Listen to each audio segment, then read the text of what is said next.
بسم اللہ الرحمن الرحیم الصلاۃ والسلام علی سیدی یا رسول اللہ وعلی آلہ و اصحابہ سیدی یا حبیب اللہ الصلاۃ والسلام علی سیدی یا نور اللہ وعلی آلہ و اصحابہ سیدی مرشد یا رحمت للعالمین۔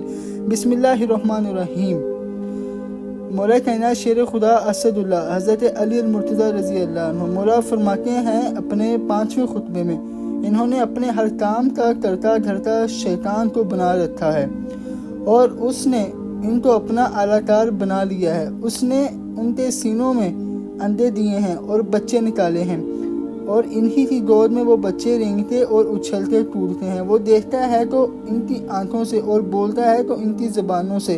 اس نے انہیں خطاؤں کی راہ پر لگایا ہے اور بری باتیں سچ کر ان کے سامنے رکھی ہیں، جیسے اس نے انہیں اپنے تسلط میں شریک بنا لیا ہو اور انہی کی زبانوں سے اپنے کلام باطل کے ساتھ بولتا ہو۔ پھر مولا اپنے 6 خطبے میں فرماتے ہیں، حق و باطل کی آویزش۔ شیطان نے اپنے گروہ کو جمع کر لیا ہے اور اپنے سوار و پیادے سمیت لیے ہیں۔ میرے ساتھ یقیناً میری بصیرت ہے، نہ میں نے خود جان بوجھ کر کبھی اپنے تو دھوکہ دیا اور نہ مجھے واقعی کبھی دھوکہ ہوا۔ خدا کی قسم میں ان کے لیے ایسا حوض چھلکاؤں گا جس کا پانی نکالنے والا میں ہوں، انہیں ہمیشہ کے لیے نکالنے یا نکل کر پھر واپس آنے کا کوئی امکان ہی نہ ہوگا۔ پھر مولا کائنات شیر خدا اسد اللہ حضرت علی المرتضیٰ رضی اللہ عنہ مولا اپنے 7ویں خطبے میں فرماتے ہیں، عظیمت کی تلقین۔ جب جنگ جمل میں علم اپنے فرزند محمد بن حنفیہ کو دیا تو انہوں ان سے فرمایا، پہاڑ اپنی جگہ چھوڑ دیں مگر تم اپنی جگہ سے نہ ہٹنا، اپنے دانتوں کو بیچ لینا، اپنا سر اللہ کو عاریت دے دینا، اپنے قدم زمین میں گاڑ دینا، لشکر کی آخری صفوں پر نظر رکھنا اور دشمن کی کثرت و طاقت سے آنکھوں کو بند کر لینا، اور یقین رکھنا کہ خدا ہی کی طرف سے ہوتی ہے کامیابی اور مدد۔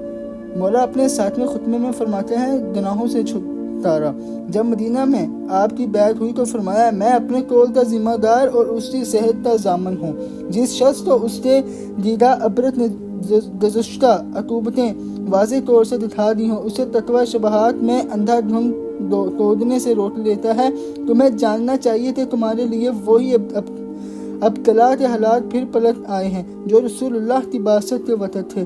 اس ذات کی قسم جس نے رسول کو حق و صداقت کے ساتھ بھیجا، تم بری طرح تاؤ بلا کیے جاؤ گے اور اس طرح چھڑکانے جاؤ گے جس طرح چھلنی سے کسی چیز کو چھانا جاتا ہے، اور اس طرح غلط مرت دیے جاؤ گے جس طرح چمچے سے ہندیے، یہاں تک کہ تمہارے ادنا اعلیٰ اور اعلیٰ ادنا ہو جائیں گے۔ جو پیچھے تھے آگے بڑھ جائیں گے اور جو ہمیشہ آگے رہتے تھے وہ پیچھے چلے جائیں گے۔ خدا کی قسم میں نے کوئی بات پردے میں نہیں رکھی، نہ کبھی کذب بیانی سے کام لیا۔ مجھے اس مقام اور اس دن کی پہلے ہی سے خبر دی جا چکی ہے۔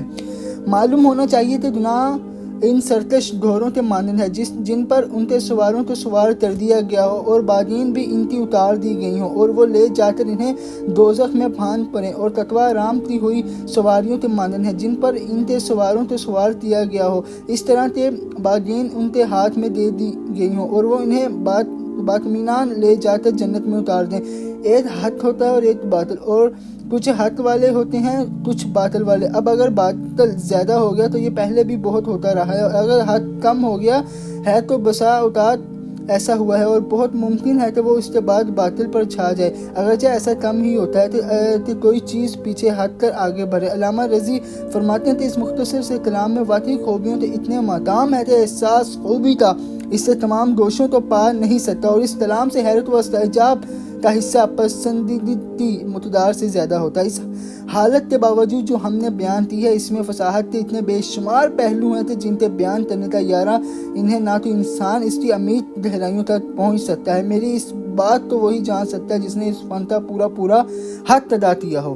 میری دل سے تو اللہ اپنے پیارے رسول پر حبیب کے ساتھ ہم پر اپنا فضل اور اپنا کرم فرمائے۔ تاج دار ختم نبوت زندہ باد، پاکستان پائندہ باد۔ اللہ